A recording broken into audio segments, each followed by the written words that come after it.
Welcome back to Beena's learning class. ഇന്ന് നമ്മൾ 7ാം ക്ലാസ്സിലെ ബേസിക് സയൻസിൻ്റെ 5ാമത്തെ ചാപ്റ്റർ കുഞ്ഞുങ്ങളെ മനുഷ്യ ശരീരം ഒരു വിസ്മയം, ദഹനവും ശ്വസനവും അല്ലെ, human body A wonder, digestion and respiration. അപ്പോൾ ഇതിൻ്റെ ഫുൾ നോട്ടും ഞാൻ ഈ ലിങ്കിൽ ഇട്ടിട്ടുണ്ട്. നമ്മുടെ 1ാമത്തെയും 2ാമത്തെയും പാർട്ടുകൾ നേരത്തെ ഇട്ടായിരുന്നു. 1ാമത്തെ പാർട്ടിൽ ഈ ടെസ്റ്റ് നല്ലതുപോലെ വായിച്ചിട്ടുണ്ടായിരുന്നു. നിങ്ങൾ കേട്ടായിരുന്നോ? പടമൊക്കെ നോക്കി പഠിച്ചായിരുന്നോ കുഞ്ഞുങ്ങളെ? അടുത്ത 2ാമത്തെ പാർട്ടിൽ ഇതിൻ്റെ പകുതിയോളം നോട്ട് ഞാൻ തന്നിട്ടുണ്ട്. അപ്പോൾ ഈ ചാപ്റ്ററിൽ ഈ ഒരു ലിങ്കിൽ നമ്മുടെ ഫുൾ നോട്ടും ഈ ചാപ്റ്ററിനെ ബേസ് ചെയ്ത് എന്തൊക്കെ ക്വസ്റ്റ്യൻ തയ്യാറാക്കോ അതെല്ലാം ഞാൻ മലയാളത്തിലും ഇംഗ്ലീഷിലും എഴുതിയിട്ടുണ്ട്. മലയാളത്തിൽ ഇംഗ്ലീഷിലും എഴുതുന്നത് തന്നെ നോക്കൂ ഞങ്ങളെ, ഇംഗ്ലീഷിലെ ഒക്കെ പഠിക്കുന്ന കുട്ടികൾക്ക് അതിൻ്റെ അർത്ഥമൊക്കെ അപ്പം പഠിക്കാൻ പറ്റും. ഞാൻ എല്ലാം മലയാളം എഴുതിയിട്ടുണ്ട് കേട്ടോ. അപ്പം നമുക്ക് തുടങ്ങാം. ഞാൻ 1ാമത്തെ പാർട്ടും 2ാമത്തെ പാർട്ടും ഒന്നും കാണാത്തവർക്ക് വേണ്ടി ഇതിൻ്റെ ഫുൾ നോട്ട് ഞാൻ ഇപ്പം തന്നെ അങ്ങ് പറയാം കേട്ടോ. അഥവാ എഴുതി എടുക്കാത്തവരുണ്ടെങ്കിൽ അങ്ങ് എഴുതണേ കേട്ടോ. ഫസ്റ്റ് നോക്കൂ ഞങ്ങളെ, all living organism need food. The food are a method of obtaining food vary from organism to organism. Complete a list of organism you have observed and their respective food present in the class room. അതായത് ചുറ്റുപാടുമുള്ള നിരവധി ജീവികളുടെ ആഹാരവും ആഹാര സമ്പാദന രീതികളും നിങ്ങൾ നിരീക്ഷിച്ചിട്ടുണ്ടോ? നിങ്ങൾ നിരീക്ഷിച്ചിട്ടുള്ള ജീവികളും അവയുടെ ആഹാരവും ഉൾപ്പെട്ട ഒരു പട്ടിക തയ്യാറാക്കാനാണ് ചോദിച്ചിരിക്കുന്നത്. അപ്പം നമ്മളത് പറഞ്ഞതാ. എന്നാലും ലിങ്ക് ഇതുവരെ എഴുതാത്തവർ എഴുതി എടുത്തോണ്ടോ കുഞ്ഞല്ലേ? നോക്കിക്കേ, കുറേ എണ്ണത്തിൻ്റെ പേരും കൊടുത്തിട്ടുണ്ട്, അവരുടെ ഫുഡും കേട്ടോ. ഇതൊക്കെ കുറേയൊക്കെ അറിയണേ. കൗ പശു, മലയാളം ഉണ്ട് ഇംഗ്ലീഷും ഉണ്ട്. ഗ്രാസ്, ഹേ, കാറ്റിൽ കേക്ക്, പുല്ല്, വൈക്കോൽ, പിണ്ണാക്ക്. ഗോട്ട്, ആട്. Leaves, fruits, cattle cake. Cat, പൂച്ച. Rat, fishes, meat. ബിയർ, കരടി. Honey, fruits, meat. റാബിറ്റ്, മുയൽ. Leaves, vegetables. ട്യൂബേഴ്സ് എന്ന് വെച്ചാൽ കിഴങ്ങ് വർഗ്ഗങ്ങളാണ് കേട്ടോ. ഹ്യൂമൻ എന്ന് വെച്ചാൽ മനുഷ്യൻ. കുക്ക്ഡ് റൈസും വെജിറ്റബിള്, ഫിഷ്. ഇത് മാത്രമല്ല നിങ്ങളെ, നിങ്ങൾക്ക് അറിയാവുന്ന കാര്യങ്ങളൊക്കെ എഴുതിക്കോ. ഇതിനകത്തിൽ 3-4 എഴുതിയതേ ഉള്ളൂ. നിങ്ങൾക്കിനി എന്തൊക്കെയാണോ അറിയാവുന്നത് അത് എഴുതിയാൽ മതി കേട്ടോ. ഇത് തന്നെ എഴുതണമെന്ന് ഞാൻ പറയുന്നില്ല, നിങ്ങൾക്കറിയാവുന്ന കാര്യങ്ങൾ എഴുതിയാൽ മതി. പിന്നെ എലിഫൻറ്റ്, ആന. Leaves, fruits, vegetables. പനയോല, പഴമൊക്കെ അല്ലേ. ലയൺ, സിംഹം. Meat, other animals. സ്നേക്ക് അല്ലേ, സ്നേക്ക് എന്താ? പാമ്പ്. എന്താ? Rat, frog. ക്രോ, കാക്ക. മീറ്റ്, ഫിഷ്, കുക്ക്ഡ് ഫുഡ് കേട്ടോ. അപ്പോൾ ഒരു 10 എണ്ണത്തിൻ്റെ പേര് അറിഞ്ഞിരിക്കണം. നിങ്ങൾക്ക് ഈ പഠിക്കുന്നതുകൊണ്ട് നിങ്ങൾക്ക് എന്തൊക്കെയാണെന്നും അതിൻ്റെ മലയാളമൊക്കെ അറിയത്തില്ലയോ നിങ്ങളെ? ഇനി അവരൊക്കെ കഴിക്കുന്ന എന്താണെന്നും ഒക്കെ അറിയണം കേട്ടോ. മനസ്സിലാവുന്നുണ്ടോ? ഓക്കെ ആണോ? നിങ്ങളെ എഴുതിയെടുക്കണേ കേട്ടോ. നോക്കിയിരിക്കല്ലേ, ഒരിക്കലും ക്വസ്റ്റ്യൻ ആൻസറുകൾ നോക്കിയിരിക്കരുത്. ആരുടെ ലിങ്ക് കണ്ടാലും വേണ്ടില്ല, അത് എഴുതിയെടുത്ത് പഠിക്കുക എന്നുള്ളതാണ് കേട്ടോ. ഓക്കെ ആണല്ലോ? ഒന്നാമത്തെ ഇത് നമ്മുടെ ടെസ്റ്റിലെ ഫസ്റ്റ് പേജിലെ ക്വസ്റ്റ്യൻ ആൻസർ. അടുത്ത, classify the living organism in the table into herbivores, carnivorous and omnivore. എന്ന് വെച്ചാൽ എന്താ കുഞ്ഞില്ലേ? ഹെർബിവോർ എന്ന് വെച്ച് കഴിഞ്ഞാൽ എന്താ? സസ്യങ്ങളെ മാത്രം കഴിക്കുന്നതാണ്. കാർണിവോറസ് എന്ന് വെച്ചാലോ മാംസം മാത്രം കഴിക്കുന്നതാണ്. ഓമിനിവോർ എന്ന് വെച്ചാൽ മിശ്രഹാരി. നമ്മളൊക്കെ മിശ്രഹാരികൾ എന്ത് കിട്ടിയാലും കഴിക്കുന്നത് അല്ലേ. ഇനി നോക്കിക്കേ, അതിന് സസ്യാഹാരികൾ എന്തെല്ലാം? കാർണിവോറസ് അല്ലേ. ഇതിൻ്റെ എല്ലാം മലയാളവും ഇംഗ്ലീഷും എഴുതിയിട്ടുണ്ട് കേട്ടോ. അതുകൊണ്ട് അത് നോക്കി തന്നെ പഠിക്കണം, തിരിഞ്ഞു പോകരുത്. ഇത് പരീക്ഷയ്ക്ക് ക്വസ്റ്റ്യനിലുള്ളതാണ്. ഏതൊക്കെ? ഈ 3 എണ്ണവും തിരിഞ്ഞു പോകരുതേ. ഞാൻ എടുത്തെടുത്ത് പറയുകയാണ്, തിരിഞ്ഞു പോകരുത് കേട്ടോ. അതായത് വെജിറ്റേറിയൻ എന്നൊക്കെ നമ്മൾ പറയത്തില്ലേ, എന്ന് വെച്ചാൽ എന്താ? സസ്യാഹാരി, ഹെർബിവോർ. നമ്മുടെ എലിഫൻറ്റും റാബിറ്റും ഗോട്ടും കവും ഒക്കെ എന്താണ്? ഹെർബിവോറാണ്. എന്നാലോ കാർണിവോർ എന്ന് വെച്ചാൽ എന്താ കുഞ്ഞുങ്ങളെ? മാംസം മാത്രമേ കഴിക്കത്തുള്ളൂ. Tiger, lion, snake, wolf. Omnivore എന്ന് വെച്ച് കഴിഞ്ഞാൽ എന്താണ്? എന്തും കഴിക്കുന്നത്. ഇനി നിങ്ങൾ ഇതെല്ലാം നിങ്ങൾക്കറിയാവുന്ന എന്താണോ അത് എഴുതാം. ഞാൻ ഈ തന്നത് മാത്രം പടി എന്ന് പറയത്തില്ല കുഞ്ഞുങ്ങളെ. നിങ്ങൾക്ക് എന്താണോ അറിയാവുന്നത് അത് എഴുതിയാൽ മതി കേട്ടോ. അപ്പോൾ നമുക്ക് നോക്കാം. What is nutrition? എന്താണ് nutrition? Nutrition is the process by which organism obtained and utilise food. നമ്മുടെ ടെസ്റ്റിലുണ്ട്. എന്നാലും അതിൻ്റെ അർത്ഥം എന്താ കുഞ്ഞുങ്ങളെ? ജീവികൾ ആഹാരം സ്വീകരിക്കുകയും അത് പ്രയോജനപ്പെടുത്തുകയും ചെയ്യുന്ന പ്രക്രിയയാണ് പോഷണം. കേട്ടോണ്ടിരിക്കല്ലേ, എഴുതിയെടുക്കണേ. ജീവികൾ ആഹാരം സ്വീകരിക്കുകയും അത് പ്രയോജനപ്പെടുത്തുകയും ചെയ്യുന്ന പ്രക്രിയയാണ് പോഷണം. Nutrition is the process by which organism obtained and utilise food. Okay, what is the first stage of nutrition? ഇതെല്ലാം ടെസ്റ്റിൽ നമ്മൾ വായിച്ചപ്പോൾ പറഞ്ഞല്ലേ. പോഷണത്തിൻ്റെ ആദ്യ ഘട്ടം എന്നത് ഇഞ്ചക്ഷൻ, ആഹാര സ്വീകരണം കേട്ടോ. മറക്കല്ലേ കുഞ്ഞുങ്ങളെ? ആഹാരത്തിൻ്റെ അതല്ലെങ്കിൽ പോഷണത്തിൻ്റെ ആദ്യ ഘട്ടം എന്താണ്? ഇഞ്ചക്ഷൻ, ആഹാര സ്വീകരണം.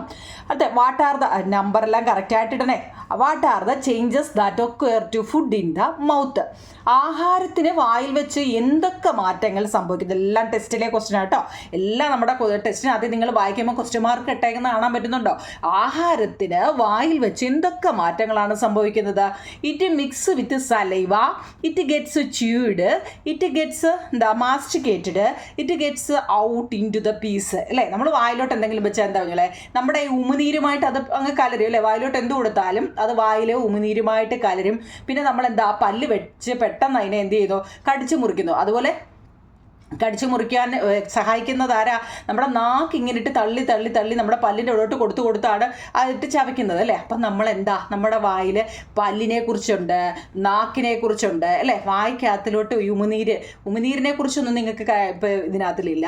അപ്പോൾ വായിലോട്ട് നമ്മളൊരു സാധനം വെച്ച് കൊടുക്കുമ്പോൾ പല്ലും നാക്കും ഒക്കെ എന്തൊക്കെയാണ് ചെയ്യുന്നത്? അപ്പോൾ ഇനി നമുക്ക് അതാണ് പഠിക്കാനുള്ളത്. അപ്പോൾ ഈ ഒരു 3 പേരറിയണം നിങ്ങളെ. What are the changes that occur to food in the mouth?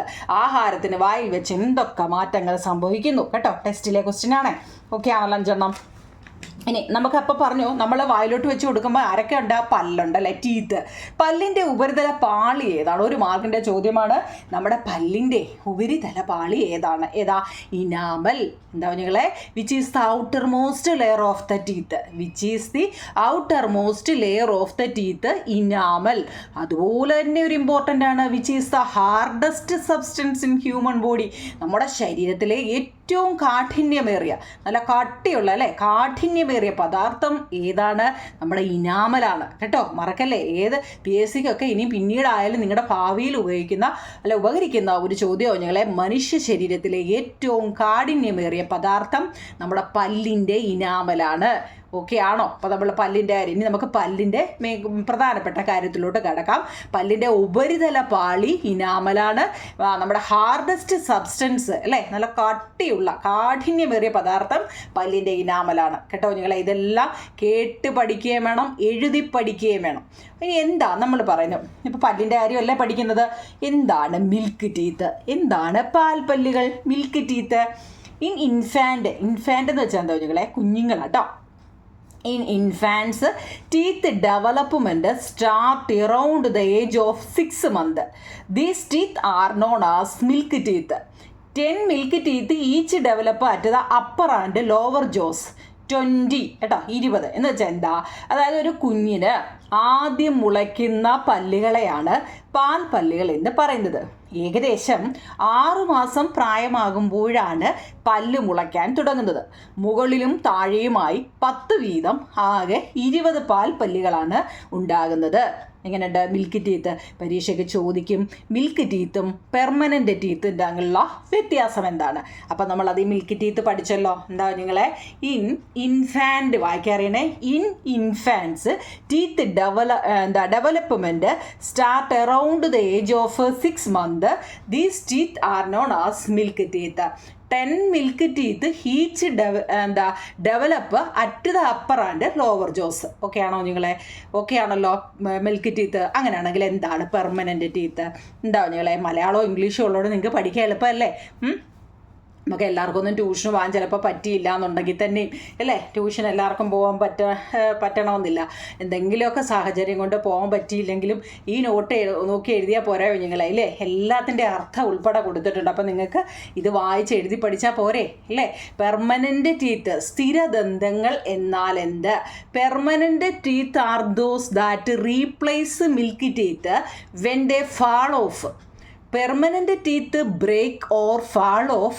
New teeth will not grow in its place.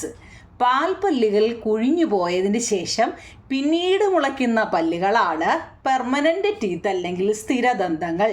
ഇവ പൊട്ടിപ്പോകുകയോ ഇളകിപ്പോകുകയോ ചെയ്താൽ ആ സ്ഥാനത്ത് പുതിയ പല്ലുകൾ ഉണ്ടാകുന്നില്ല. എന്താ നിങ്ങളെ? Permanent teeth are those that replace milk teeth when they fall of. Permanent teeth break or fall off. New teeth will not grow in its place. ഓക്കെയാണോ? വായിക്കാൻ അറിയാമല്ലോ. പാൽപ്പല്ലുകൾ കൊഴിഞ്ഞു പോയാലേ അവിടെ പിന്നീട് മുളയ്ക്കുന്ന പല്ലുകളെയാണ് സ്ഥിരദന്തങ്ങൾ എന്ന് പറയുന്നത്. ഇവ പൊട്ടിപ്പോവുകയോ ഇളകിപ്പോവുകയോ ചെയ്താൽ ആ സ്ഥാനത്ത് പുതിയ പല്ലുകൾ ഉണ്ടാകുന്നില്ല എന്നാണ് പറയുന്നത്. അപ്പോൾ ആ ഡിഫറൻസ് രണ്ടെണ്ണം എഴുതണേ നിങ്ങൾ. എന്താ മിൽക്ക് ടീത്തും പെർമനൻറ്റ് ടീത്തും തമ്മിലുള്ള ഡിഫറൻസ് എഴുതിയെടുക്കണേ. അടുത്ത നമ്മുടെ ഈ ചാപ്റ്ററിൻ്റെ എല്ലാ ക്വസ്റ്റ്യൻസും ഞാൻ എഴുതിയെടുത്തിട്ടുണ്ട് കേട്ടോ. What is molars? എന്താണ് മോളാർസ്? നമ്മൾ അതിനെക്കുറിച്ചൊക്കെ ടെസ്റ്റ് വായിച്ചപ്പോൾ പറഞ്ഞല്ലേ, പല്ലിൻ്റെ എല്ലാം പടം ഉൾപ്പെടെ നിങ്ങളുടെ ടെസ്റ്റ് കിടപ്പുണ്ട്. അഥവാ അത് കാണാൻ പറ്റാത്തവർക്ക് ആ ടെസ്റ്റിനകത്തിലെ പല്ലിൻ്റെ പടം നോക്കി പഠിക്കണം കേട്ടോ. അതായത് the generic name for molars are premolars is molars. എന്താ വെച്ചാൽ അഗ്രചർവണകം, ചർവണകം എന്നീ വിഭാഗത്തിലുള്ള പല്ലുകളെ പൊതുവായിട്ട് നമ്മൾ അണപ്പല്ലുകൾ എന്നാണ് വിളിക്കുന്നത്. മോളാർസ് എന്ന് വെച്ചാൽ എന്താ നിങ്ങളെ? അണപ്പല്ലുകൾ.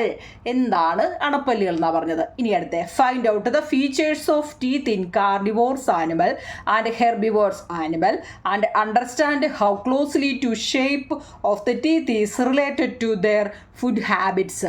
ചോദ്യം കാണുമ്പോൾ എന്തോ സംഭവം അത് വിചാരിക്കും അല്ലേ.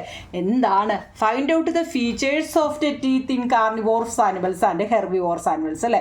എന്ന് വെച്ചാലേ മാംസം മാത്രം കഴിക്കുന്നതാണ് കാർണിവോർസ് അല്ലേ. നമ്മൾ അതിനെക്കുറിച്ച് ഞാൻ ഫസ്റ്റ് ലിങ്കിൽ അത് എന്താണെന്നറിയാമോ നിങ്ങൾ? എന്താണെന്ന് ഞാൻ പഠിപ്പിച്ചല്ലേ. ഉള്ളി പ്ലാന്റ്സ് മാത്രം കഴിക്കുന്ന ഹെർബിവോർസ്, ഉള്ളി ഈറ്റ് മീറ്റ് അല്ലേ. കാർണിവോർസ് അതിൻ്റെ പ്ലാന്റ്സും എല്ലാം അല്ലേ, എല്ലാം കഴിക്കുന്നതാണ് ബോത്ത് രണ്ടും അല്ലേ കഴിക്കുന്നത് നമ്മുടെ ഓംനിവോർസ്. ഓക്കെ ആണല്ലോ. അപ്പോൾ ഇവിടെ മാംസാഹാരികളും സസ്യാഹാരികളുമായ ജീവികളുടെ പല്ലുകളുടെ പ്രത്യേകതയാണ് നമ്മളോട് ചോദിച്ചത്. അത് നിങ്ങളുടെ ടെസ്റ്റ് ബോക്സിൽ തന്നെ ഉൾപ്പുണ്ട്. The canine of carnivores are much developed and it help it biting and tearing meat. Incisor in herbivores help to bite and tear the food and premolars and molars to masticate the food. എന്ന് വെച്ചാൽ മാംസാഹാരികളുടെ കോമ്പല്ലുകൾ അല്ലേ, canine എന്ന് വെച്ചാൽ പടത്തിൽ കൊടുത്തേക്കുന്നുണ്ടോ, canine കോമ്പല്ലുകൾ വളരെയേറെ വികാസം പ്രാപിച്ചിരിക്കുന്നു. ഇവ മാംസം കടിച്ചു കീറാൻ സഹായിക്കുന്നു. അതുപോലെ തന്നെ സസ്യാഹാരികൾ ഉളിപ്പല്ലുകൾ ആഹാരം കടിച്ചു കീറാൻ ഉപയോഗിക്കുന്നു. ഉളിപ്പല്ലുകളാണ് ഉപയോഗിക്കുന്നത് ആഹാരം കടിച്ചു മുറിക്കാനും. അതുപോലെ അണപ്പല്ലുകൾ ആഹാരം ചവച്ചരയ്ക്കാനും സഹായിക്കുന്നു. ഓക്കെ ആണോ നിങ്ങളെ? അത് തിരിഞ്ഞു പോകല്ലേ. The canine of carnivores are much developed and it help in biting and tearing meat. Incisor in herbivores help to bite and tear the food and premolars and molars to masticate the food. കേട്ടോ, അതിൻ്റെ മലയാളം ഉണ്ട് ഇംഗ്ലീഷും ഉണ്ട്. എഴുതിയെടുക്കണേ. കാരണം ഇവ നമ്മുടെ ഒരു പുലിയുടെ പടം കൊടുത്തിട്ടേ കണ്ടോ ടെസ്റ്റ് കിടപ്പുണ്ട്. ഇത് തങ്ങളുള്ള വ്യത്യാസം കേട്ടോ, എഴുതിയെടുക്കണേ. അതൊക്കെ ഇമ്പോർട്ടൻ്റ് ക്വസ്റ്റ്യൻ ഈ പാഠത്തിൽ കേട്ടോ. ഇനി നമുക്ക് ടൂത്ത് ഡീക്കെ. എന്താണ് ഈ ദന്തക്ഷയം? പല്ല് കേടായതിനെ കുറിച്ച് ദന്തക്ഷയം. Tooth decay is damaged to a tooth surface or enamel. നമ്മുടെ പല്ലുകൾക്ക് കേടുവരുന്നതാണ് ഈ ദന്തക്ഷയം എന്ന് പറയുന്നത്. പല്ലുകളിൽ കേടുവരുന്നതിനെയാണ് ദന്തക്ഷയം എന്ന് പറയുന്നത്. ഇനി അതിൻ്റെ ഒരു എക്സ്പെരിമെൻ്റ് നിങ്ങളുടെ ടെസ്റ്റ് കിടപ്പുണ്ട്. അത് ഇച്ചിരി വലുതായതുകൊണ്ട് ഞാൻ വെറുതെ അങ്ങനെ എഴുതിയോണ്ട് കാര്യമില്ല. നിങ്ങളുടെ ടെസ്റ്റിൽ തന്നെ അത് നല്ല രീതിയിൽ കൊടുത്തിട്ടുണ്ട്. പിന്നെ എന്തിനാണ് വെറുതെ ഞാൻ എഴുതി കാണിക്കുന്നത് കേട്ടോ. അത് നിങ്ങളെ 13ാമത്തെ ക്വസ്റ്റ്യൻ അതാണ് കുഞ്ഞുങ്ങളെ. ടൂത്ത് ഡീക്കെ അല്ലേ ടെസ്റ്റ് കിടപ്പുണ്ട്. അതുപോലെ തന്നെ different type of teeth uses അറിയാമോ? ഡിഫറെൻറ്റ് യൂസസുകൾ ഞാൻ കാണിക്കാം നിങ്ങൾക്ക് ഇനി അറിയത്തില്ലെങ്കിൽ. നല്ല പല്ലിൻ്റെ പടം കണ്ടോ, ഇനാമൽ എവിടാന്നൊക്കെ അറിയാമല്ലോ. ഇതൊക്കെ നമ്മൾ ടെസ്റ്റ് വായിച്ചപ്പോൾ എല്ലാം പറഞ്ഞതാ. അതിൻ്റെ പല്ലിൻ്റെ പടത്തെക്കുറിച്ച് പറഞ്ഞതാണ്ട് ഇത് ആ സംഭവം. അതായത് ഉളിപ്പല്ലും കോമ്പല്ലിൻ്റെ ഉപയോഗം എന്ന് വെച്ചാൽ ആഹാര വസ്തുക്കൾ കടിച്ചു കീറാനാണ് അല്ലേ, ഈ രണ്ടെണ്ണം. പക്ഷേ അണപ്പല്ലുകളാണ് പ്രീമോളാറും മോളാറും. അവയ്ക്ക് ആഹാരങ്ങൾ ചവച്ചരയ്ക്കാനാണ് ഇത് രണ്ടും ഉപയോഗിക്കുന്നത്. പറയുന്നത് തിരിഞ്ഞു പോകുന്നുണ്ടോ നിങ്ങൾ? അതായത് ആഹാര വസ്തുക്കൾ കടിച്ചു മുറിക്കാനാണ് ഈ രണ്ടെണ്ണം, അതായത് ഉളിപ്പല്ലും കോമ്പൽ അതായത് ഇൻസിസറും കെനൈനും. എന്നാൽ പ്രീമോളാറും മോളാറും ആഹാര വസ്തുക്കൾ ചവച്ചരയ്ക്കാനാണ് ഉപയോഗിക്കുന്നത്. ഓക്കെ ആണല്ലോ. ഇനി അത് ഞാൻ സെപ്പറേറ്റ് എഴുതണ്ടല്ലോ, കാരണം നല്ല രീതിയിൽ തന്നെ ടെസ്റ്റ് അടിച്ചു വെച്ചിട്ടുണ്ട് കേട്ടോ. ഓക്കെ ആണല്ലോ. ഇനി if you don't clean the mouth properly after having food, your teeth may start to corrode. How? ആഹാരം കഴിച്ചതിന് ശേഷം വായ വൃത്തിയാക്കിയില്ലെങ്കിൽ പല്ലുകൾക്ക് കേടുവരാൻ സാധ്യതയുണ്ട് അല്ലേ. എങ്ങനെയാണ് ഈ പല്ലുകൾ കേടുവരുന്നത്? നോക്കൂ കുഞ്ഞുങ്ങളെ, if don't clean the mouth properly the bacteria will feed on the food particles struck between the teeth. ശരിയാണല്ലോ. These will result in lactic acid production. It damage the teeth. വായിക്കാൻ പറ്റുന്നുണ്ടോ കുഞ്ഞുങ്ങളെ? കുഞ്ഞു വാക്കുകളല്ലേ, അല്ല അതിനകത്ത് കട്ടിയുള്ള വാക്കുകളൊന്നുമില്ല. If don't clean the mouth properly the bacteria will feed on the food particles struck between the teeth. This will result in lactic acid productions. If damages the teeth, അതായത് പല്ലുകൾക്കിടയിൽ പറ്റി പിടിച്ചിരിക്കുന്ന അവശിഷ്ടങ്ങൾ ബാക്ടീരിയകൾ പോഷണം നടത്തുന്നു അല്ലേ, തൽഫലമായി അവിടെ ലാക്റ്റിക് ആസിഡ് ഉണ്ടാകുന്നു. ഇത് പല്ലുകളെ കേടുവരുത്തുന്നു എന്നാണ് പറയുന്നത്. ചോദ്യ ഉത്തരവും കണ്ടിട്ട് എങ്ങനെയുണ്ട്, മനസ്സിലാവുന്നുണ്ടോ? ഇത് ടെസ്റ്റിലെ ക്വസ്റ്റ്യൻ ഇതെല്ലാം കേട്ടോ, അല്ലാതെ ഞാൻ ഇതൊന്നും ഉണ്ടാക്കിയതല്ല, ഇതെല്ലാം നമ്മുടെ ടെസ്റ്റിലെ ക്വസ്റ്റ്യൻ. എന്തായാലും പരീക്ഷയ്ക്ക് ടെസ്റ്റിലെ ക്വസ്റ്റ്യൻ അല്ലേ ചോദിക്കുന്നത്. How does lactic acid damage teeth? എങ്ങനെയാണ് നിങ്ങളെ, നമ്മൾ പറഞ്ഞല്ലോ ലാക്റ്റിക് ആസിഡാണ് നമ്മുടെ പല്ലിനെ കേടുവരുത്തുന്നതെന്ന്. എങ്ങനെയാത്? നമ്മൾ അതിനോട് യോജിക്കുന്നുണ്ടോ? എന്താ, enamel of teeth is A calcium compound. Enamel will react with lactic acid causing the tooth decay in the long run. Enamel of a teeth is a calcium compound. Enamel will react with lactic acid causing the tooth decay in the long run. പല്ലിൻ്റെ enamel നിർമ്മിക്കപ്പെട്ടിരിക്കുന്നത് calcium സംയുക്തം കൊണ്ടാണ്. Calcium compound എന്ന് വെച്ചാൽ എന്താ പറഞ്ഞാൽ സംയുക്തമാണ് കേട്ടോ. പല്ലിൻ്റെ ഇനാമൽ നിർമ്മിക്കപ്പെട്ടിരിക്കുന്നത്, ഒരു മാർക്കിനൊക്കെ ചോദിക്കുന്നത് കേട്ടോ, കാൽസ്യം സംയുക്തം കൊണ്ടാണ്. ഇനാമലും ലാക്റ്റിക് ആസിഡുമായിട്ട് പ്രവർത്തിച്ച് പല്ലിനെ ദ്രവിപ്പിക്കുന്നു. ദീർഘകാലം കൊണ്ടാണ് ഈ പ്രവർത്തനം നടക്കുന്നത്. നമ്മൾ അങ്ങോട്ട് ഒരു ദിവസമോ 2 ദിവസമോ ഒന്നും കൊണ്ട് നമ്മുടെ പല്ലുകൾ ദ്രവിക്കത്തില്ല. കുറേ നാളാവുമ്പോൾ എന്താ കുറച്ചായിട്ട് പൊടിഞ്ഞു പോകുമെന്നാണ് പറയുന്നത് കേട്ടോ. ഇപ്പം മനസ്സിലായോ? നമ്മുടെ enamel of teeth is A calcium compound. Enamel will react with lactic acid, okay, causing the tooth decay in the long run കേട്ടോ. എഴുതിയെടുക്കണേ. ഇംഗ്ലീഷുകാർ ഇംഗ്ലീഷും മലയാളംകാർ മലയാളവും എഴുതിയെടുക്കണം. ഒരുപാട് നോട്ടായിട്ട് തോന്നുന്നത് നമുക്ക് ഈ 2 നോട്ടും കൂടെ ഉള്ളതുകൊണ്ട് കേട്ടോ. അവനവൻ്റെ എഴുതിയെടുക്കുക. പിന്നെ മലയാളവും ഇംഗ്ലീഷും എഴുതിയെടുക്കുക എന്ന് പറയുന്നത് എന്തിനാ അപ്പം നിങ്ങൾക്ക് പഠിക്കുമ്പോൾ മനസ്സിലാക്കി പഠിക്കാൻ വേണ്ടി കേട്ടോ. അടുത്ത വാട്ടാർന്ന്. ഇനി നമ്മൾ പല്ലെന്താണെന്നും പല്ലിൻ്റെ മണ്ടക്കലത്തെ കോട്ടിങ് അല്ലേ, ടോപ്പിൽ ഏറ്റവും പുറമേ ഉള്ള പാളി ഏതാണെന്നും അല്ല, ഇനാമലിനെ കുറിച്ച് പഠിച്ചു. പെർമനൻ്റ് ടീത്തും മിൽക്കി ടീത്തും എന്താണെന്ന് പഠിച്ചു. പല്ല് കേടുവരുന്നത് എന്താണെന്ന് പഠിച്ചു ഇല്ലേ. അതൊക്കെ മതി പല്ലിനെ കുറിച്ച്. ഇനി നമുക്ക് നാക്കിനെ കുറിച്ച് പഠിക്കാം. ടങ്ക്. എന്താണ് tongue? What are the functions of the tongue? ഈ നാക്കിൻ്റെ ധർമ്മങ്ങൾ എന്തെല്ലാമാണ്? To taste buds on the tongue help us to sense taste. Helping swallowing. Tongue help to move food inside the mouth so that teeth can chew it. Tongue help to remove things trapped between teeth. അതിൻ്റെ എല്ലാ മലയാളവും കൊടുത്തിട്ടുണ്ട്. എന്താ? അതായത് രുചി അറിയിക്കാൻ നാക്കിലെ സ്വാദ് മുകുളങ്ങൾ നമ്മളെ സഹായിക്കുന്നുണ്ട് അല്ലേ. ടേസ്റ്റ് ബഡ് എന്ന് വെച്ചാൽ എന്താ? സ്വാദ് മുകുളങ്ങൾ അല്ലേ. നമ്മുടെ നാക്കിൽ അതൊക്കെ ഉണ്ട്, അറിയാമോ? രുചി അറിയാൻ നാക്കിലെ സ്വാദ് മുകുളങ്ങൾ സഹായിക്കുന്നു. സ്വാളോയിങ് എന്ന് വെച്ചാൽ എന്താ നിങ്ങൾ വിഴുങ്ങുക എന്ന് അല്ലേ. വിഴുങ്ങാനും നമ്മളെ ആര് സഹായിക്കുന്നുണ്ട്? നാക്ക് സഹായിക്കുന്നുണ്ട്. അതുപോലെ തന്നെ പല്ലുകൾക്ക് ചവച്ചരയ്ക്കാൻ പാകത്തിന് ആഹാരത്തെ വായ്ക്കുള്ളിൽ ചലിപ്പിച്ചു കൊടുക്കുന്നതും നമ്മുടെ നാക്കാണ്. വായ്ക്കുള്ളിലെയും പല്ലുകളിലെയും പറ്റിപ്പിടിച്ചിരിക്കുന്ന അവശിഷ്ടങ്ങൾ നീക്കാനും ആര് സഹായിക്കുന്നുണ്ട്? നമ്മുടെ നാക്ക് സഹായിക്കുന്നുണ്ട്. ഓക്കെ ആണോ നിങ്ങളെ? ഓക്കെ, എഴുതിയെടുക്കണേ. അപ്പം നാക്കിൻ്റെ ധർമ്മങ്ങൾ എന്താണെന്ന് പരീക്ഷയ്ക്ക് ചോദിക്കാം. അതിൻ്റെ മലയാളവും ഇംഗ്ലീഷും എഴുതിയെടുക്കാം. അടുത്ത നമ്മൾ പറയല saliva help in digestions. Where saliva is produced. ഒരു മാർക്കിൻ്റെ ഒരു ചോദ്യമോ നിങ്ങളെ. Saliva help in digestion. Where saliva produced. Saliva ദഹനത്തിന് സഹായിക്കുന്ന ഉമിനീർ നിർമ്മിക്കുന്നത് എവിടെ നിന്നാണ്? നമ്മൾ ആഹാരം കഴിക്കുമ്പോൾ ദഹിക്കുമെന്ന് പറയത്തില്ലേ, ഇത് എവിടെ നിന്നാണ്? സലൈവറി ഗ്ലാൻസ് എന്നൊക്കെ പറയാറുണ്ട്. ഗ്ലാൻസ്. ഇനിയിപ്പം നിങ്ങൾ പുതിയ വാക്കുകൾ പഠിക്കുവാണ്. ഗ്ലാൻസ് എന്ന് വെച്ചാൽ എന്താ നിങ്ങളെ? ഗ്രന്ഥികൾ എന്നാണ്. എന്താ? ഗ്രന്ഥികൾ. സലൈവറി ഗ്ലാൻസ് മീൻസ് ഉമിനീർ ഗ്രന്ഥികൾ കേട്ടോ. ഉമിനീരെന്നൊക്കെ അല്ലേ. ഓക്കെ, അടുത്ത. Which part of the digestive system does food first reach from the mouth? വായിൽ വെച്ച് ചവച്ചരയ്ക്കപ്പെടുന്ന ആഹാരം പിന്നീട് ദഹന വ്യവസ്ഥയുടെ ഏത് ഭാഗത്താണ് എത്തിച്ചേരുന്നത്? ടു എന്താ ഈസോഫഗസ്. ഓ അവിടെ സൈലൻ്റ്. ആരും ഓസോഫഗസ് എന്ന് പറയത്തില്ല. ഓ അവിടെ സൈലൻ്റ് ആയതുകൊണ്ട് ഈ ആണ് അവിടെ ഉച്ചരിക്കുന്നത്. ഈസോഫാഗസ് എന്ന് പഠിച്ചു കേട്ടോ. ഈസോഫാഗസ് അതായത് അന്നനാളം. നിങ്ങളുടെ പുസ്തകത്തിനകത്തിൽ ആ പടം കൊടുത്തിട്ടുണ്ട് കേട്ടോ. അന്നനാളത്തിലേക്ക്. എന്താണ് oesophagus? The oesophagus is a long tube that connect the mouth to the stomach. It is made of muscles. കേട്ടോ, അത് പരീക്ഷയ്ക്ക് ചോദിക്കുന്നതാണ് നിങ്ങളെ. നമ്മൾ ഇതൊക്കെ പഠിച്ചത് കേട്ടോ. ഇതാ ഞാൻ പറഞ്ഞ പല്ലിനെ കുറിച്ചൊക്കെ കഴിഞ്ഞു. നാക്കിനെ കുറിച്ചാണ്ട് ഉമിനീർ ഗ്രന്ഥി കണ്ടോ, ഉമിനീർ ഗ്രന്ഥി കണ്ടോ, ഉമിനീര് പുസ്തകം എടുത്ത് നോക്കണേ. നാടേ കണ്ടോ, ലോങ് ട്യൂബ് കണ്ടോ, അന്നനാളം കേട്ടോ. കേട്ടോ, പടം കണ്ട് പഠിക്കുമ്പോൾ കുറച്ചുകൂടെ അറിയത്തില്ലേ. അപ്പം നമ്മൾ സലൈവറിയാണ്. സലൈവറി ഗ്ലാൻസ് എന്ന് വെച്ചാൽ ഉമിനീർ ഗ്രന്ഥികൾ എന്നാണ് അതറിയണേ. Which part of the digestive system does food first reach from the mouth?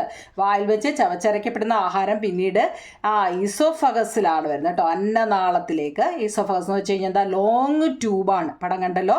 That connect ചെയ്തിരിക്കുന്ന എവിടെ? നമ്മുടെ വായിൽ നിന്നും വയറ് അല്ലെ സ്റ്റൊമക്ക് വരെ. ആമാശയം എന്നാണ് കേട്ടോ, വയറെന്ന് പറയരുത്, വാമാശയം. ഇറ്റ് ഈസ് മെയ്ഡ് ഓഫ് ഇതെന്താ, muscles. It is made of muscles. Okay. ഇനി എന്താണ് അന്നനാളം അല്ലേ? എൻ്റെ മലയാളം നോക്കി. വായെ ആമാശയവുമായിട്ട് ബന്ധിപ്പിക്കുന്ന ഒരു കുഴലാണ്. നമ്മുടെ വായയും ആമാശയവുമായിട്ട് ബന്ധിപ്പിക്കുന്ന ഒരു കുഴലാണ് അന്നനാളം. ഇത് പേശികളാൽ നിർമ്മിക്കപ്പെട്ടിരിക്കുന്നു. മസിൽസ് പേശികളാൽ നിർമ്മിക്കപ്പെട്ടിരിക്കുന്നു. അടുത്ത എന്താണ് പെരിസ്റ്റാൾസിസ്? ഇതൊക്കെ അറിയണമോ നിങ്ങൾ? എന്താണ് peristalsis? The wave like movement of the oesophagus wall help food to reach the stomach. These movement is called peristalsis. അതായത് അന്നനാള ഭിത്തിയുടെ തരംഗ രൂപത്തിലുള്ള, നമ്മളിപ്പോൾ വായിലോട്ട് എന്തെങ്കിലും വെച്ച് കഴിഞ്ഞാൽ നമ്മൾ ഇറക്കി കഴിഞ്ഞാൽ അത് അവിടെ ഇരിക്കുവാണോ? അല്ല, അത് ചെറിയതായിട്ടുണ്ടല്ലോ, കുണുങ്ങി അല്ലേ, അങ്ങനെ പറയല്ലേ, എന്ന് വെച്ചാൽ ചെറിയ ചലനമുണ്ടെന്ന്. അങ്ങനെ എന്ത് ചെയ്തു? അത് ആഹാരം നമ്മുടെ ആമാശയത്തിലെത്തുന്നു. ഇങ്ങനെ ഈ കുണുങ്ങി ആ ചലനമില്ലേ, ആ ചലനത്തിൻ്റെ പേരാണ് പെരിസ്റ്റാൾസിസ്. ഓക്കെ ആണോ? ഞാൻ മലയാളം മനസ്സിലായോ? അന്നനാള ഭിത്തി അല്ലേ, അന്നനാള ഫുഡ് പൈപ്പ് അല്ലേ, ഭിത്തിയുടെ തരംഗ രൂപത്തിലുള്ള, നമ്മൾ ആ പടം കാണിച്ചില്ലേ, ഇതിപ്പോൾ നമ്മൾ വായിലോട്ട് എന്തെങ്കിലും ഇങ്ങനെ വെച്ച് കൊടുത്തു കഴിഞ്ഞാലേ അതിവിടെ അങ്ങ് ഇരിക്കുവാണോ? അല്ല, ഇച്ചിരി കഴിയുമ്പോൾ അതിങ്ങി പോകില്ലേ, അത് എങ്ങനെയാണ് വരുന്നത്?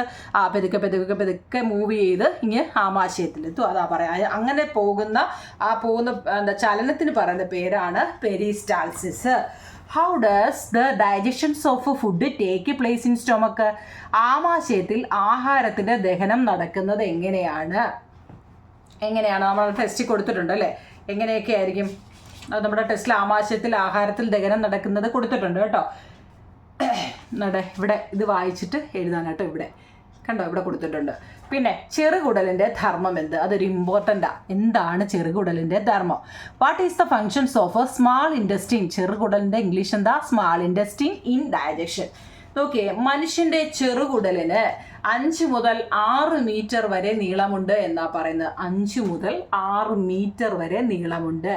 ദഹനം പൂർത്തിയാകുന്നതും പോഷകഘടകങ്ങളെ ആഗിരണം ചെയ്യുന്നതും ഇവിടെ വെച്ചാണ്.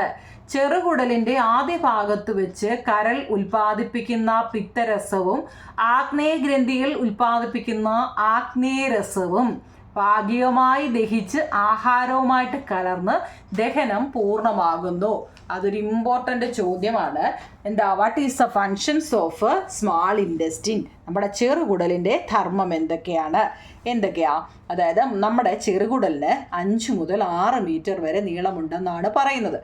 ദഹനം പൂർത്തിയാകുന്നതും പോഷകഘടകങ്ങളെ ആഗിരണം ചെയ്യുന്നതുമൊക്കെ ഇവിടെ വെച്ചാണ്.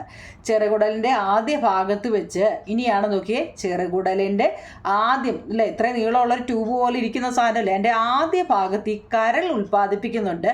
അത് പരീക്ഷയ്ക്ക് ചോദിക്കും. കരൾ ഉൽപ്പാദിപ്പിക്കുന്നത് എന്താ? പിത്തരസം. ആഗ്നേയഗ്രന്ഥികൾ ഉൽപ്പാദിപ്പിക്കുന്നത് ആഗ്നേയരസം കേട്ടോ. ഭാഗികമായിട്ട് എന്ത് ചെയ്യും? ദഹിച്ച ആഹാരവുമായിട്ട് കലർന്നിട്ട് ഈ ചെറുകുടലിൽ വെച്ചാണ് നമ്മുടെ ദഹനം പൂർണ്ണമാകുന്നത് കേട്ടോ. ഇമ്പോർട്ടൻ്റ് ആണ്, അത് എഴുതിയെടുക്കണേ. അടുത്ത functions of small intestine. English മീഡിയക്കാർ human small intestine is 5 to 6 metre long. It is here that the second stage of nutrition is completed. Absorption of nutrients is also take place in the small intestine. Bile produced by the liver bile produced by the liver and the pancreatic juice produced by the pancreatic are അത് എഴുതി തിരിഞ്ഞു പോകല്ലേ നിങ്ങൾ കേട്ടോ. അതായത് bile produced by the liver and the pancreatic juice produced by the pancreas are mixed with the partially digested food in the first part of the small intestine. These complete the digestion of food. അതായത് ഒരു ദഹനം complete പൂർത്തീകരിക്കുന്നത് നമ്മുടെ ചെറുകുടലിൽ വെച്ചാണ് കേട്ടോ. അടുത്ത, how do the nutrients in the digested food get absorbed into the blood? ഇതൊക്കെ എന്തൊരു ചോദ്യമാണെന്ന് നിങ്ങൾക്ക് തോന്നുന്നുണ്ടോ? സയൻസിൽ ഇങ്ങനെയൊക്കെയുള്ള ചോദ്യങ്ങളായിരിക്കും കൂടുതലും വരുന്നത്. നമ്മൾ ആയിരിക്കും what is nutrients, what is ഇങ്ങനെ വാട്ട് ഈസും വേറും കൊണ്ടൊക്കെ ആയിരിക്കും പഠിച്ചിട്ട് പോകുന്നത്. പക്ഷേ എപ്പോഴും സയൻസിൻ്റെ ചോദ്യങ്ങൾ ഇങ്ങനെയൊക്കെ ആയിരിക്കും. കാരണം പെട്ടെന്നൊരു കണ്ടാൽ നമുക്കൊന്ന് മനസ്സിലാവാത്തൊക്കെ അല്ലേ ചില ക്വസ്റ്റ്യൻ കണ്ടാൽ. How do the nutrients in the digested food get absorbed into the blood? ആഹാരത്തിലെ പോഷകഘടകങ്ങൾ എങ്ങനെയാണ് രക്തത്തിലേക്ക് ആഗിരണം ചെയ്യപ്പെടുന്നത് കേട്ടോ. അതൊക്കെ ഒരു ഇമ്പോർട്ടൻ്റ് ക്വസ്റ്റ്യനാണ്. ചെറുകുടലിൻ്റെ ഭിത്തിയിൽ കാണുന്ന വിരലുകൾ പോലുള്ള സൂക്ഷ്മങ്ങളായ ഭാഗങ്ങളാണ് വില്ലസുകൾ എന്നറിയപ്പെടുന്നത്. ഒരു മാർക്കിന് ചോദിക്കുക, എന്താണ് ഈ വില്ലി കേട്ടിട്ടുണ്ടോ? വില്ലി നിങ്ങൾ ആ യൂട്യൂബിലൊക്കെ ഒന്ന് അടിച്ചു നോക്കണം. എന്താണ് ഈ വില്ലി? പറയുന്നതിനെക്കാട്ടിൽ നിങ്ങൾ ആ കണ്ട് മനസ്സിലാക്കുന്നത് കേട്ടോ. നോക്കണേ, എന്താണ് വില്ലി? നമ്മുടെ ചെറുകുടലിൻ്റെ ഭിത്തിയുണ്ട് കേട്ടോ, എല്ലാത്തിനും ഉണ്ടല്ലോ. ചെറുകുടലിൻ്റെ ഭിത്തിയിൽ കാണുന്ന വിരലുകൾ പോലുള്ള സൂക്ഷ്മങ്ങളായ ഭാഗങ്ങളാണ് വില്ലസുകൾ. ഇവയിലൂടെയാണ് നാം കഴിക്കുന്ന ആഹാരത്തിലെ പോഷകഘടകങ്ങൾ രക്തത്തിലേക്ക് ആഗിരണം ചെയ്യപ്പെടുന്നത്. ഇംഗ്ലീഷ് എന്താണ്? Willys are the small finger like projection present in the wall of a small intestine.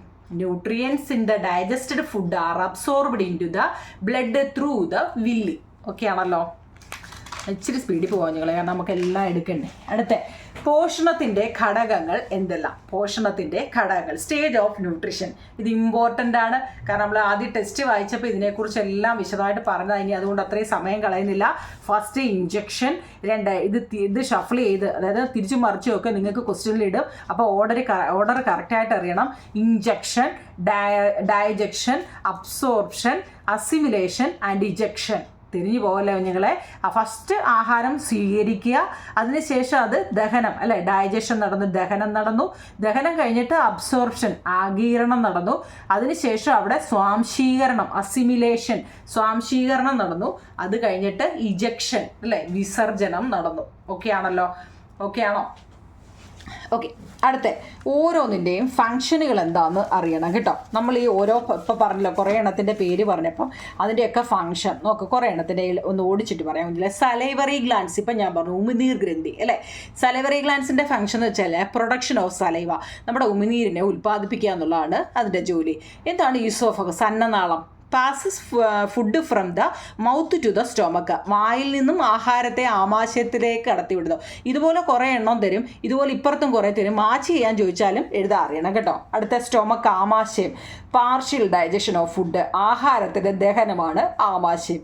Small intestine, ചെറുകുടലോ പോഷകഘടകങ്ങളുടെ ആഗിരണം. Absorption of nutrition small intestine. Large intestine absorption of water and salt, ജലത്തിൻ്റെയും ലവണത്തിൻ്റെയും ആഗിരണം. Rectum, storage of digestive waste എന്താ വെച്ചാൽ ദഹനാവശിഷ്ടങ്ങളുടെ സംഭരണം. Okay ആണല്ലോ. അപ്പം നമ്മൾ ഇത് 2 പാർട്ടുകളായിരുന്നു. ഏതൊക്കെയാ? ഹ്യൂമൻ ബോഡി വാണ്ടർ ഡൈജക്ഷനും അതുപോലെ റെസ്പിറേഷനും. അപ്പം ഡൈജഷൻ്റെ ഫുള്ള് കഴിഞ്ഞു. ഇനി നമ്മൾ റെസ്പിറേഷനാണ്. അതിന് മുമ്പേ എന്താണ് നമ്മൾ ചെറുകുടലിൻ്റെ ധർമ്മം പഠിച്ചില്ലേ? എന്നാൽ വൻകുടലിൻ്റെ ധർമ്മം എന്തായിരിക്കും? ഈ ദഹിച്ച അവിടെ കൊണ്ടുവന്ന് തീരുവാന്ന് പറയല്ലേ. ചെറുകുടലിൽ വെച്ച് ഫുൾ പ്രവർത്തനവും കഴിഞ്ഞെന്നാണ് പറയുന്നത്. അങ്ങനെയാണെങ്കിൽ അങ്ങനെ ദഹിച്ച ആഹാര പദാർത്ഥങ്ങളിൽ നിന്ന് നമ്മുടെ പോഷകഘടകങ്ങളുടെ ആഗീരണത്തിന് ശേഷമുള്ള എല്ലാം എടുത്തതിന് ശേഷം ഉണ്ടല്ലോ, അതിൻ്റെ അവശിഷ്ടങ്ങൾ ഈ വൻകുടലിലേക്ക് നീക്കും. ബാക്കി വരുന്നതിൻ്റെ എല്ലാം വൻകുടലിലേക്ക് നീങ്ങുന്നു. ഈ വൻകുടലിൽ വെച്ച് നമ്മുടെ ദഹന അവശിഷ്ടങ്ങളിലുള്ള ജലവും ലവണങ്ങളും എല്ലാം ആവശ്യാനുസരണം ആഗീരണം ചെയ്യപ്പെടുന്നു. തുടർന്ന് അത് മലാശയത്തിൽ സംഭരിക്കപ്പെടുന്ന ദഹനാവശിഷ്ടങ്ങൾ മലദ്വാരത്തിലൂടെ പുറന്തള്ളപ്പെടുന്നു. ഈ പുറന്തള്ളലിനെയാണ് നമ്മൾ എന്ത് പറയുന്നത്? വിസർജനം എന്ന് പറയുന്നത്. ഓക്കെ ആണോ? അതത്ര അറിഞ്ഞിരിക്കണേ. അപ്പോൾ വിസർജനം വരെയാകുമ്പോൾ ഡൈജഷൻ്റെ പാഠം കഴിഞ്ഞു, ഡൈജഷൻ്റെ പാർട്ട് കഴിഞ്ഞു അല്ലേ. ഇത് വളരെ ഇമ്പോർട്ടൻ്റ് ആണ് കുഞ്ഞുങ്ങളെ. നമ്മൾ അതായത് ചെറുകുടലിൽ വെച്ചാണ് എല്ലാ പ്രവർത്തനവും അവിടെ കഴിയുന്നു എന്നാണ് പറയുന്നത്. അപ്പം പിന്നീട് ഇപ്പോൾ വൻകുടലിൻ്റെ ജോലി എന്താ? ഈ ദഹിച്ച് എല്ലാം കഴിഞ്ഞ ആഹാരപദാർത്ഥങ്ങളിൽ നിന്നും പോഷകഘടകങ്ങളുടെ ആഗീരണത്തിന് ശേഷമുള്ള അവശിഷ്ടങ്ങൾ വൻകുടലിലേക്ക് നീക്കും. ഈ വൻകുടലിൽ വെച്ച് ദഹന അവശിഷ്ടങ്ങളുള്ള ജലവും ലവണങ്ങളും ആവശ്യാനുസരണം അത് ആഗിരണം ചെയ്യും. എന്നിട്ട് മലാശയത്തിൽ സംഭരിക്കപ്പെടുന്ന ദഹന അവശിഷ്ടങ്ങൾ അത് മലദ്വാരത്തിലൂടെ പുറന്തള്ളപ്പെടുന്നു. ഈ പുറന്തള്ളലിനെയാണ് വിസർജനം എന്ന് പറയുന്നത്. ഇനി നമ്മുടെ ദഹനത്തെക്കുറിച്ച് പേജ് നമ്പർ 91 കൊടുത്തിട്ടുണ്ടെന്നാണ് പറയുന്നത്. Page number 91. ഇതാ നമ്മുടെ ദഹന വ്യവസ്ഥയുമായിട്ട് ഇവയ്ക്ക് എന്താണ് പിന്നെ കൊടുത്തിരിക്കുന്ന പോഷണം മറ്റു ജീവിയില്ല. ഇതൊക്കെ കോഴി, പൂച്ച, പശുവൊക്കെ നമ്മുടെ ദഹന വ്യവസ്ഥയുമായിട്ട് ഇവയ്ക്ക് എന്തെങ്കിലും സാമ്യം കാണാറുണ്ടോ അല്ലെ കാണുന്നുണ്ടോ? ചർച്ച ചെയ്ത് ഭക്ഷണം കൂടാതെ മനുഷ്യന് കുറച്ചു കാലം ജീവിക്കാൻ കഴിയും, എന്നാൽ ശ്വസിക്കാതെ ജീവിക്കാൻ നിലനിൽക്കാൻ പറ്റുമോ എന്നൊക്കെയാണ് ചോദിച്ചേക്കുന്നത്. ഈ ചോദ്യം നോക്കിയേ, എന്തെങ്കിലും സാമ്യമുണ്ടോ? നമ്മുടെ ഇതുമായിട്ട് ഇവർക്ക് എന്തെങ്കിലും സാമ്യമുണ്ടോ? ഉണ്ട്. മനുഷ്യരുടെ ദഹന വ്യവസ്ഥയിലെ പോലെ തന്നെ വായ, അന്നനാളം, ആമാശയം, ചെറുകുടൽ, വൻകുടൽ, മലാശയം തുടങ്ങിയവ ഈ ജീവികൾക്കും ഉണ്ട്. ചിലപ്പോൾ പടം തന്നിട്ട് ചോദിക്കാം കേട്ടോ. ഈ പടമാണ് കേട്ടോ. ഇത് മൂന്നും തങ്ങളിൽ എന്തെങ്കിലും നമ്മുടെ ഇതുമായിട്ട് ബന്ധമുണ്ടോ കേട്ടോ. അപ്പോൾ നമുക്കിനി അടുത്ത റെസ്പിറേഷൻ കേട്ടോ. അടുത്ത എന്താ? റെസ്പിറേഷൻ. അപ്പോൾ നമ്മൾ ഡൈജഷൻ കഴിച്ചു. അടുത്ത് റെസ്പിറേഷൻ എന്താണ്? ശ്വസനം. ജീവികൾ അവയുടെ പരിസരത്ത് നിന്നും ഓക്സിജൻ സ്വീകരിക്കുകയും കാർബൺ ഡൈ ഓക്സൈഡ് പുറന്തള്ളുകയും ചെയ്യുന്ന പ്രക്രിയയാണ് ശ്വസനം അല്ലേ. ഒറ്റ വഴിക്ക് നമ്മൾ കൊച്ചി പിള്ളേർ പറയുന്ന പോലെ നമ്മൾ ഒറ്റയടിക്ക് പറയാമെങ്കിൽ അത് തന്നെ. ജീവികൾ അവയുടെ പരിസരത്ത് നിന്നും ഓക്സിജൻ സ്വീകരിക്കുകയും കാർബൺ ഡൈ ഓക്സൈഡ് പുറന്തള്ളുകയും ചെയ്യുന്ന പ്രക്രിയയാണ് ശ്വസനം എന്ന് പറയുന്നത് അല്ലേ. ഞാനതിൻ്റെ ഇംഗ്ലീഷ് എനിക്ക് തോന്നുന്നു ഞാൻ ഇപ്പുറത്താണ് എഴുതിയതല്ലേ, എനിക്കങ്ങനെ അതാണ് കേട്ടോ. അപ്പോൾ നിങ്ങൾ ഇതങ്ങ് എഴുതിക്കുക. ശ്വസനം, the process through which organism receive oxygen from their environment and eliminate carbon dioxide is called respiration കേട്ടോ. അതിൻ്റെ ഇംഗ്ലീഷ് എഴുതാൻ നേരം ഞാൻ അവിടെ എഴുതിയില്ലായിരുന്നു. അപ്പോൾ പിന്നെ ഞാൻ വായിച്ച് നോക്കിയപ്പോൾ കേട്ടോ ഇവിടെ ഉണ്ട്, എഴുതിയെടുക്കണേ. ഓക്കെ. ഇനിയും ഈ റെസ്പിറേഷൻ 2 വിധമുണ്ട് അല്ലേ. എന്തു ഈ റെസ്പിറേഷൻ? നമ്മൾ ഉച്ഛ്വാസവും നിശ്വാസവും അല്ലേ. നമ്മൾ അകത്തോട്ടും വെളിയിലോട്ടും വായു അല്ലേ ശ്വാസം വിടത്തില്ലേ, അത് തന്നെ. ഇൻഹലേഷൻ ആൻഡ് എക്സ്ഹലേഷൻ അല്ലേ. Inhalation and exhalation. Inhalation is the process of taking air into the lungs, എന്നാൽ exhalation is the process of discharging air from lungs to outside അല്ലേ. നമ്മളെപ്പോഴും ചെയ്യുന്ന ഒരു പ്രവർത്തനമാണ് വായു ശ്വാസകോശത്തിലേക്ക് എടുക്കുന്ന പ്രവർത്തനമാണ് ഉച്ഛ്വാസം. ശ്വാസകോശത്തിൽ നിന്നും പുറത്തേക്ക് പോകുന്ന പ്രവർത്തനമാണ് നിശ്വാസം. ഇന്നെന്ന് വെച്ചാൽ അകത്തോട്ട് അല്ലേ. ഇൻഹലേഷൻ അകത്തോട്ട്, എക്സ്ഹലേഷൻ പുറത്തോട്ട് കേട്ടോ. എന്താ നിങ്ങളെ, വായു ശ്വാസകോശത്തിലേക്ക് എടുക്കുന്ന പ്രവർത്തനമാണ് ഉച്ഛ്വാസം അല്ലെങ്കിൽ ഇൻഹലേഷൻ. ശ്വാസകോശത്തിൽ വന്നതിന് ശേഷം വായു പുറത്തേക്ക് പോകുന്നതിനെയാണ് എക്സ്ഹലേഷൻ. ഇംഗ്ലീഷ് മലയാളം വായിക്കാൻ അറിയാമല്ലോ, കാണാൻ പറ്റുന്നുണ്ടോ നിങ്ങളെ? ഓക്കെ ആണല്ലോ. ഓക്കെ, എഴുതിയെടുക്കണേ. ഞാൻ എപ്പോഴും പറയുന്നതാ, കണ്ടിരുന്നാൽ പോരാ, എഴുതിയെടുക്കണം. ഓക്കെ. അടുത്ത നമ്മുടെ ഔരസാശയം, ഉദരാശയം, ഡയഫ്രം എന്നിവയൊക്കെ എന്തുവാണ്? നമ്മുടെ ടെസ്റ്റിൽ കിടപ്പുണ്ട്. ടെസ്റ്റിലുണ്ട് thoracic cavity, abdominal cavity and diaphragm. ഇതൊക്കെ എന്താണെന്ന്. Human lungs are placed in a space inside the chest called thoracic cavity അല്ലേ. The cavity below the thoracic cavity is the abdominal cavity. Diaphragm is the muscular wall that separates the thoracic and abdominal cavity കേട്ടോ.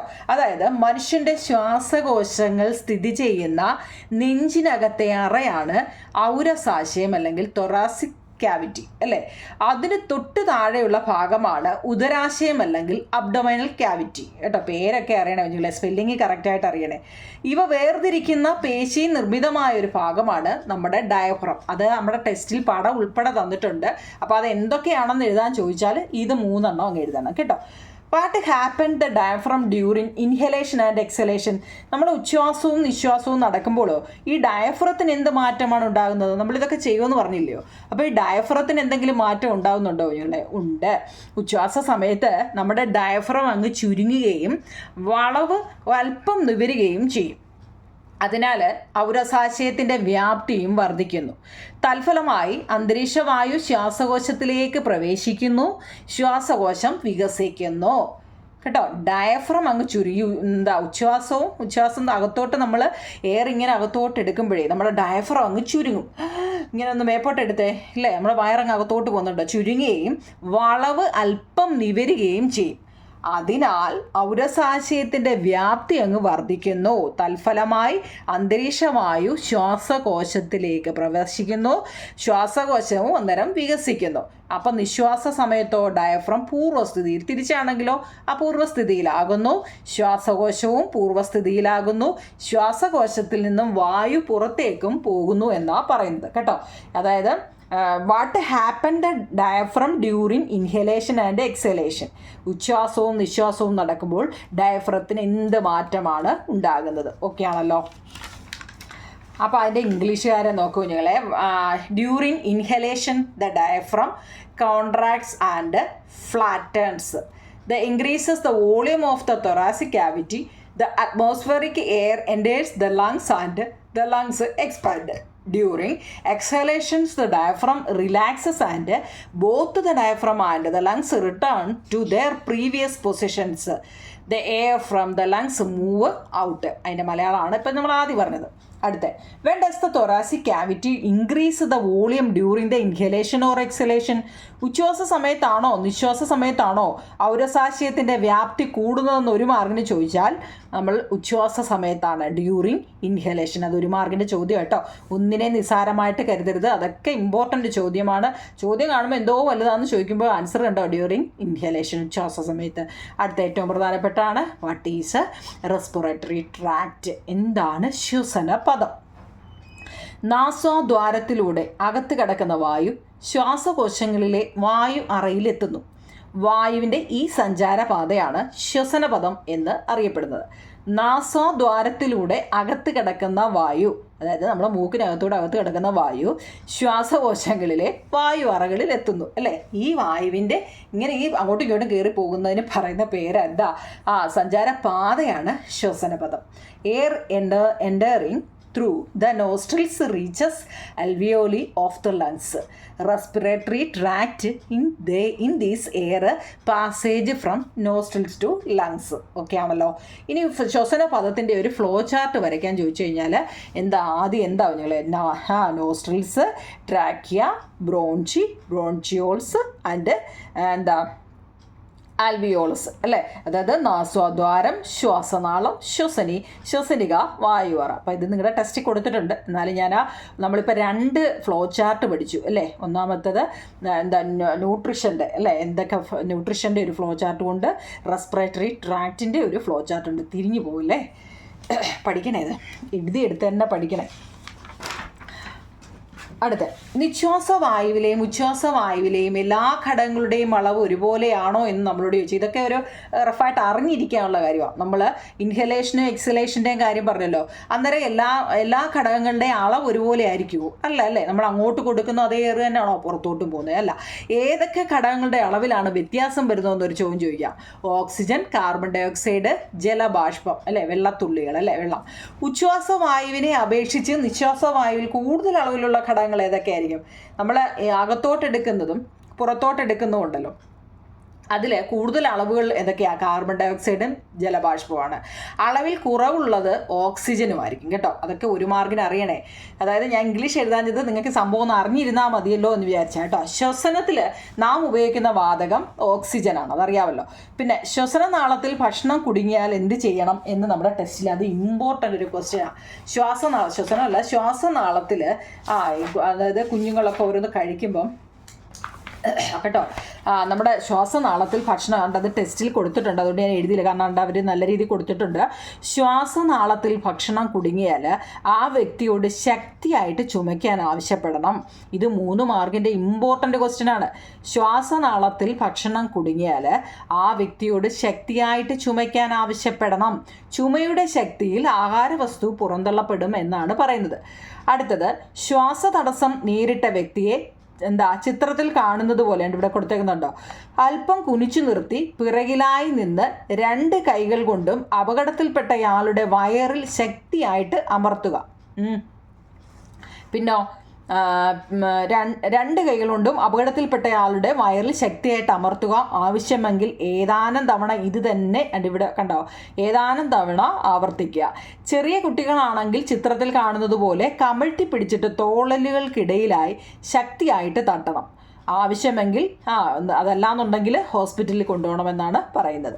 അതുപോലെ important ആണ് പുകവലിയും ആരോഗ്യ പ്രശ്നവും. പുകവലി, ശ്വാസം, ഇതൊക്കെ ഞാൻ എഴുതാഞ്ഞത് ഓൾറെഡി എൻ്റെ ബോക്സൊക്കെ ഇട്ട് അവർ നല്ല രീതിയിൽ തന്നിട്ടുണ്ട്. പിന്നെ ഞാൻ എഴുതേണ്ട കാര്യമില്ലല്ലോ, ഇംഗ്ലീഷുകാർക്ക് ഇംഗ്ലീഷിലും മലയാളക്കാർക്ക് മലയാളത്തിലും അത് എഴുതിയിട്ടിട്ടുണ്ട് നിങ്ങളെ, പിന്നെ ഞാൻ വെറുതെ എന്തിനാ.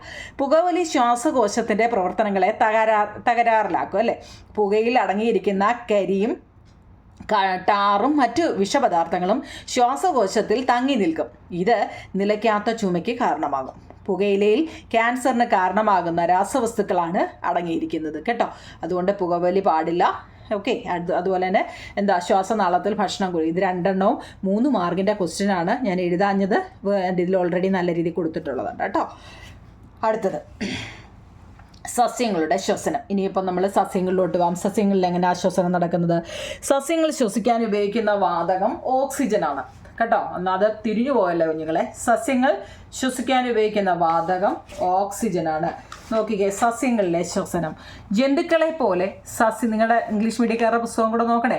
അതായത് ജന്തുക്കളെ പോലെ സസ്യങ്ങളും അന്തരീക്ഷത്തിൽ നിന്ന് ഓക്സിജൻ സ്വീകരിക്കുകയും കാർബൺ ഡൈ ഓക്സൈഡ് പുറന്തള്ളുകയും ചെയ്യുന്നു. ഇലകളിലും ഇളം കാണ്ഡങ്ങളിലും കാണപ്പെടുന്ന സൂക്ഷ്മ സുഷിരങ്ങളായ സ്റ്റൊമാറ്റ ആസ്യരന്ധ്രങ്ങൾ വഴിയാണ് ഈ വാതക വിനിമയം നടത്തുന്നത്. ജന്തുക്കളെ പോലെ സസ്യങ്ങളും അന്തരീക്ഷത്തിൽ നിന്ന് ഓക്സിജൻ സ്വീകരിക്കുകയും കാർബൺ ഡൈ ഓക്സൈഡ് പുറന്തള്ളുകയും ചെയ്യുന്നു. ഇലകളിലും ഇളങ്കാണ്ഡങ്ങളിലും കാണപ്പെടുന്ന സൂക്ഷ്മ സുഷിരങ്ങൾ, നമ്മുടെ ഇലക്കകത്തിലൊക്കെ ചെറിയ കുത്തു പോലെയില്ലേ, അതിന് പറയുന്നത് സ്റ്റൊമാറ്റ എന്നാണ് കേട്ടോ. ഇത് വഴിയാണ് ഇവർ ഈ വാതക വിനിമയം നടക്കുന്നത്. ഇനി നമ്മളോട് ചോദ്യങ്ങൾ: സസ്യങ്ങൾ ശ്വസിക്കുമ്പോൾ സ്വീകരിക്കുന്ന വാതകം ഏതാണ്? സസ്യങ്ങൾ ശ്വസിക്കുമ്പോൾ പുറത്തുവിടുന്ന വാതകം ഏതാണ്? സസ്യങ്ങളിൽ വാതകവിനിമയം നടക്കുന്നത് എവിടെയാണ്? സസ്യങ്ങൾ ശ്വസിക്കാൻ ഉപയോഗിക്കുന്നത് ഓക്സിജനാണ് കേട്ടോ. അതുകൊണ്ട് ഇവിടെ എല്ലാത്തിൻ്റെയും ക്വസ്റ്റ്യൻ. അപ്പോൾ റെസ്പിറേഷൻ മുമ്പ് നമ്മൾ പറഞ്ഞായിരുന്നു. Which gas do plants take during respiration? ഏതാ? Oxygen. Name the gas released, പുറന്തള്ളപ്പെടുന്നത് കാർബൺ ഡൈ ഓക്സൈഡ്. അതായത് ഇപ്പോൾ ചോദിച്ച ചോദ്യം കേട്ടോ. ഓക്കെ, അറിയണേ. തന്നിരിക്കുന്നവയിൽ ശരിയായ അത്രയേ ഉള്ളൂ നിങ്ങൾ. എൻ്റെ ക്വസ്റ്റ്യൻ ആൻസർ അത്രയേ ഉള്ളൂ. ഇനി നമുക്ക് ലെറ്റ്സ് അസസ് അല്ലേ, എന്താ വെച്ചാൽ വിലയിരുത്താം. അതിൻ്റെ ബാക്കിലെ ഒരു ക്വസ്റ്റ്യൻ ഉണ്ട്. തന്നിരിക്കുന്നവയിൽ ശരിയായ കൂട്ടം ഏതാന്ന് ചോദിച്ചിട്ടുണ്ട്. നിങ്ങളുടെ എല്ലാ ടെസ്റ്റ് കണ്ടിതാ ഈ ചോദ്യമാണ്. തന്നിരിക്കുന്നവയിൽ ശരിയായ കൂട്ടം ഏതാണ്? മനുഷ്യൻ, കോഴി, കുരങ്ങൻ, മയിൽ എന്നിവയല്ല. അതാണ് കറക്റ്റ് ആയിട്ടുള്ളത്. ബാക്കിയുള്ളത് കാർണിവോറസും ഒമിനിവോറസും എല്ലാം കൂടെ മിക്സ് ചെയ്താണ് ബാക്കി തന്നിരിക്കുന്നത് കണ്ടോ. എന്നാൽ മനുഷ്യൻ, കോഴി, കുരങ്ങൻ ഇതെല്ലാം മിശ്രാഹാരിയാണ്. അത് മാത്രം കണ്ടോ, മറ്റെല്ലാം തിരിച്ചു മറിച്ചു വിട്ടാണ് തന്നിരിക്കുന്നത്. അടുത്ത താഴെ പറയുന്ന അവയവങ്ങൾ ഏതാണ്? ദഹനം പൂർത്തീകരിക്കുന്ന എവിടെ? നമ്മൾ മുമ്പ് പറഞ്ഞു ചെറുകുടലില്ല അല്ലേ, സ്മാൾ ഇൻറ്റെസ്റ്റൈൻ. പല്ല് കേടുവരാതിരിക്കാൻ ശ്രദ്ധിക്കേണ്ട കാര്യങ്ങൾ എന്തെല്ലാം? Wash mouth properly after having food, brush teeth in the morning before breakfast and at night after dinner, clean mouth well after consuming sweets. ആഹാരത്തിന് ശേഷം വായ നന്നായി കഴുകുക. രാവിലെ ആഹാരത്തിന് മുമ്പും രാത്രി ആഹാരത്തിന് ശേഷവും ബ്രഷ് ഉപയോഗിച്ച് പല്ലുകൾ വൃത്തിയാക്കുക. മധുര പലഹാരങ്ങളുടെ അവശിഷ്ടങ്ങൾ പല്ലിൽ ഒട്ടിപ്പിടിച്ചിരിക്കാതെ ശ്രദ്ധിക്കുക. ഇതൊക്കെ നമ്മുടെ ലാസ്റ്റിലെ ക്വസ്റ്റ്യൻ കേട്ടോ. ഓക്കെ, അടുത്ത 4ാമത്തെ ചോദ്യം.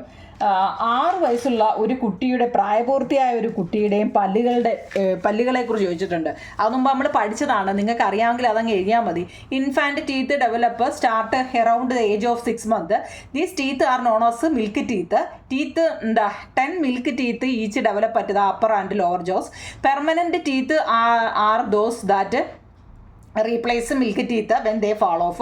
Permanent teeth break or fall off, new teeth will not grow its place. അല്ലേ, there will be 32 permanent teeth in an adult person. അല്ലേ, 6 വയസ്സുള്ള കുട്ടികൾക്ക് പാൽപ്പല്ലുകളാണ് ഉണ്ടാകുന്നത്. മുകളിലും താഴെയുമായിട്ട് 10 വീതം ആകെ 20 പാൽപ്പല്ലുകളാണ് ഉണ്ടാകുന്നത്. ഈ പല്ലുകൾ കൊഴിഞ്ഞു പോവുകയും പിന്നീട് പുതിയ പല്ലുകൾ മുളയ്ക്കുകയും ചെയ്യും.